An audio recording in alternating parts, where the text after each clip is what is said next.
नमस्कार मित्रों, मैं उषा राजे सक्सेना हिंदी जगत की विश्व प्रसिद्ध कवित्री कविता किरण जी की आभारी हूँ कि उन्होंने मुझे कॉफ़ी विद किरण जैसे महत्वपूर्ण स्तंभ में निमंत्रित कर अवसाद जैसे विषय पर अपने विचार रखने का अवसर दिया। कविता जी स्वयं हर्ष, उल्लास और श्रृंगार की कवित्री हैं। वे मंचों से मधुर रसीले गज़ली गीतों, छंदों और कविताओं से श्रोताओं में आशा का संचार करती हैं। कविता जी लंदन में 2 सप्ताह रहीं। वे 2 सप्ताह उनके स्निग्ध हंसी, गीतों की गुनगुनाहटों के बीच 2 पल की तरह से गुजर गए। कविता जी, आपके किरणों के आलोक में मैं श्रोताओं को नमन करती हूँ, प्रणाम करती हूँ।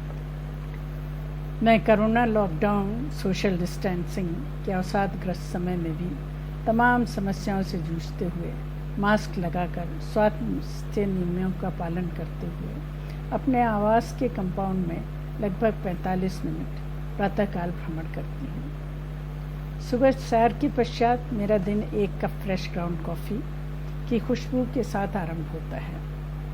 गर्मा गर्म कॉफ़ी का 1 कप मुझे सारे दिन के लिए ऊर्जा प्रदान करता है और मैं दिन भर आने वाली चुनौतियों का सामना करने के लिए तैयार हो जाती हूँ।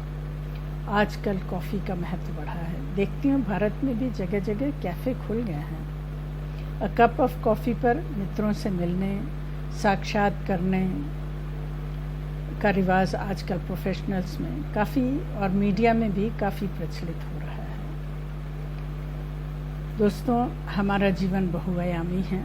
सफलता, असफलता, आशा, निराशा, हर्ष, विषाद, ईर्ष्या, द्वेष, जीवन के वे तमाम पहलू हैं जिनसे हम हर रोज़ 2-4 होते रहते हैं। जिस तरह से सुख और दुख जीवन के 2 पहलू हैं, उसी तरह से प्रसन्नता और अवसाद भी जीवन के 2 पहलू हैं। मनुष्य एक सामाजिक प्राणी है। आजकल कोरोना लॉकडाउन ने हमारी सामाजिकता पर प्रतिबंध लगा दिया है।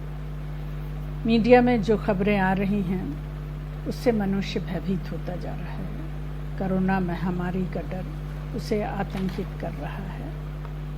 मित्रों, डर और भय से मुक्ति का इलाज सकारात्मक सोच में है, सक्रियता में है, रचनात्मकता में है, डर और पलायन में नहीं है। इसलिए आपसे प्रार्थना है कि आप घर में खाली ना बैठें, अपने बच्चों के साथ बोर्ड गेम खेलें, रसोई में पत्नी के साथ नई नई रेसिपी ट्राई करें, पुरानी पढ़ी हुई पत्रिकाओं को दोबारा से पढ़ें। देखिए कितना आनंद आता है, लगेगा जैसे पुराने बिछड़े मित्रों से फिर से मुलाकात हो गई। उसके साथ ही थोड़ी बागवानी करें, फूल पौधों में रुचि लें, गुनगुनाएं, नाचें, गाएं, बच्चों के साथ नृत्य करें और बंद पड़े सितार के तार छेड़ें।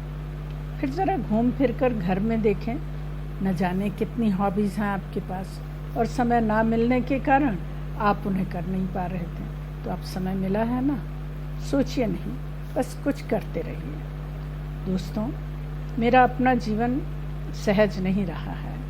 वह एक रोलर कोस्टर की तरह रहा है जिसमें झटके अधिक, सहजता कम रही। इन छोटे छोटे झटकों ने ही मुझे बड़े झटकों के लिए तैयार किया। बचपन से ही मुझे इस बात का एहसास था कि मैं साधारण बुद्धि और कौशल की हूँ। मुझे आगे बढ़ना है और अपनी पहचान बनानी है। इसलिए जीवन में आए इन झटकों से हतोत्साहित ना होकर मुझे इनसे प्रेरणा लेनी है। पलायन अवसाद की जड़ है। जीवन अंधेरा सुरंग नहीं है, वह रास्ता है जिसमें ढेर सारी गलियां और चौबारे हैं। अपनी बात कहूँ तो दोस्तों, मैं एक सामंती जमींदार परिवार से के 7 भाई बहनों के बीच की संतान रही हूँ। मेरे सभी भाई बहन एकेडमिक थे, परंतु मैं एकेडमिक नहीं थी। अतः संघर्ष और चुनौतियाँ मेरे आगे पीछे मंडराती रही। बीच की संतान होने के कारण उपेक्षाएं भी मिलती थीं।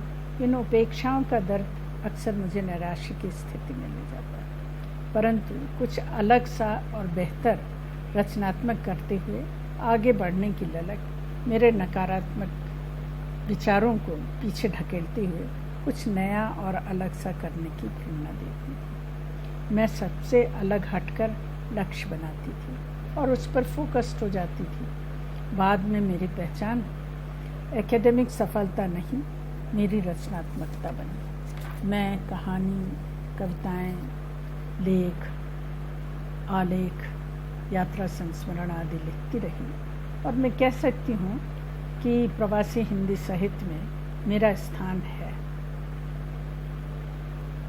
वस्तुतः ये जीवन भी बड़ा विचित्र है। जब तक सब कुछ सही सही चलता है तब तक हमारा दृष्टिकोण सकारात्मक रहता है, परंतु जैसे ही कोई झटका लगता है हमारा संतुलन बिगड़ जाता है। ऐसे में कुछ लोग जल्दी ही संभल जाते हैं और स्थिति से समझौता कर लेते हैं। कुछ लोग विधाता को दोष देते हुए पूजा पाठ करने लग जाते हैं और उससे कुछ संतावना देते हैं, फिर रोज़मर्रा के जीवन में संलग्न हो जाते हैं। यह भी एक अच्छी बात है, साथ ही इस झटके से निकलने की तैयारी भी करते हैं। मेरे अपने विचार से योगाभ्यास, साधना, उपासना ऐसी आध्यात्मिक और अंतरालोकन की प्रक्रियाएं हैं जो व्यक्ति को संघर्ष के लिए ऊर्जा प्रदान करती हैं। भागवत गीता का वह प्रसंग मुझे बहुत पसंद है जिसमें कृष्ण अर्जुन से कहते हैं, कर्मैणम वाधिकारस्ते माँ फलेषु कदाचन। अर्थात तुम्हारा धर्म कर्म करना है, फल तुम्हारे कर्म की सघनता पर आधारित होगा। जिसकी चिंता तुम्हें नहीं करनी चाहिए, श्रम सदा ही अच्छा फल देता है। कुछ लोग जीवन में आए कोरोना महामारी जैसे झटकों को चुनौती की तरह लेते हुए विकल्प खोजते हैं, कुछ करते रहते हैं क्रियात्मक, उनसे जूझते रहते हैं और आगे बढ़ने की प्रेरणा भी लेते हैं। किंतु कुछ लोग बिल्कुल बौखला जाते हैं, उनके पैरों के नीचे से ज़मीन खिसक जाती है और वे बिल्कुल असहाय महसूस करते हैं। ऐसे लोग निराशा के गहन गर्त में गिर जाते हैं, उन्हें जीवन भार लगने लगता है। ऐसे लोगों को परामर्शदाता की आवश्यकता होती है, यानी काउंसलिंग की आवश्यकता होती है। विदेशों में तो प्रोफेशनल काउंसलिंग का बहुत महत्व है। अब भारत में भी ये सहायता मिलनी शुरू हो गई है। अतः मैं आपसे अंत में अनुरोध यही करूँगी कि अपनी सकारात्मक शक्ति को पहचानें और अपने आसपास के लोगों को अपने स्नेह और सौहार्द, दोस्ती आदि से सकारात्मक करें, उनसे सकारात्मक बातें करें और कविता किरण जी की तरह से हंसते हुए एक दूसरे का संबल बनते हुए इस लॉकडाउन के समाप्त होने की प्रतीक्षा धैर्य के साथ करें। मित्रों, वक्त ठहरता नहीं है। जो वक्त आया है वह जल्दी ही अपनी मियाद पूरी करेगा। कविता जी, आपको एवं श्रोताओं को हार्दिक धन्यवाद देते हुए मैं यहीं पर अपनी वाणी को विराम देती हूँ।